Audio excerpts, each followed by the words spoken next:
আমরা মায়ানমারের সামরিক জান্তা যখন রোহিঙ্গাদের তাদের দেশ থেকে বিতাড়িত করেছে তখন হেলিকপ্টার গানশিপ ব্যবহার করেছে, এই ধরনের আক্রমণের কথা আমরা শুনেছি।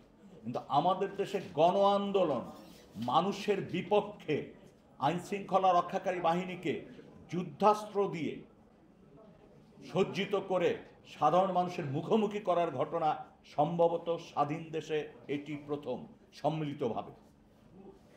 আমরা এর আগে দেখেছি অনেক ধরনের নির্যাতন, নিপীড়ন, কিন্তু এইভাবে সমন্বিতভাবে সমস্ত আইন শৃঙ্খলা রক্ষাকারী বাহিনীকে যুদ্ধাস্ত্রে সজ্জিত করে জনগণের বিপক্ষে মুখোমুখি দাঁড়া করানো, জনগণকে হত্যা কাজে ব্যবহার করতে আমরা দেখিনি।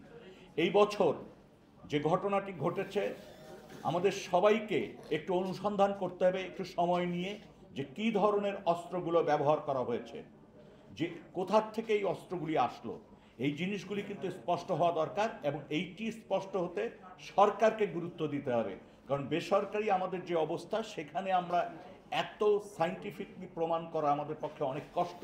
যে আমরা আশা করি, এই সরকারের প্রতি আমাদের আস্থা আছে যে তারা এই বিষয়টি পুঙ্খানুপুঙ্খ তদন্ত করে অনুসন্ধান করে জনগণকে জানাবেন, মানে এটি খুবই গুরুত্বপূর্ণ। মাত্র 5-7 দিনের মধ্যে হাজার বা ততোধিক মানুষকে হত্যা করা, এটি কল্পনার বাইরে কিন্তু। এবং যে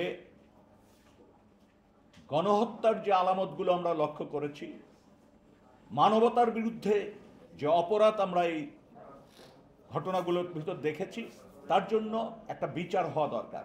এবং শুধুমাত্র মানে স্বৈরাচারের বিচার করলে হবে না, তাদের যে দোসর গত 15-16 বছর রাজনৈতিকভাবে তাদেরকে যারা সমর্থন করেছেন, যারা এই হত্যাকাণ্ডকে সমর্থন করেছেন, হত্যাকাণ্ড ঘটানোতে সাথে ছিলেন, আপনারা যদি লক্ষ্য করেন যে এই গণ অভ্যুত্থানের চূড়ান্ত পর্যায়ে আমরা লক্ষ্য করেছি সরকারি দল এবং তার যে সহযোগীরা